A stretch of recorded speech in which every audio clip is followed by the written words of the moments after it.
এ দেখছেন একটা ফল, এটা কিন্তু সর্পগন্ধার ফল। এই যে সর্পগন্ধা,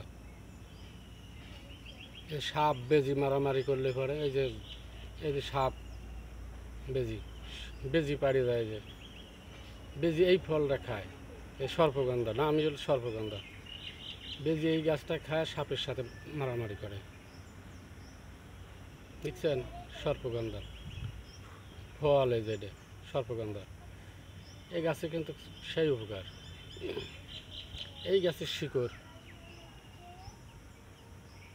যার এই যে অশ্ব, তার কয় গুটির বিরাম, এই গাছের শিকড় শনিবারে মঙ্গলবারে উঠে মাজায় বাঁধিয়ে রাখলে পরে তার অশ্ব রোগ ভালো হয়ে যায়। দেখছেন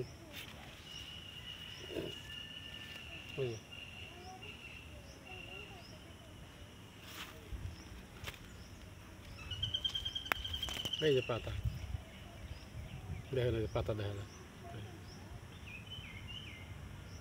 সর্পগন্ধার পাতা এটা, আর এটা লাগে ফল।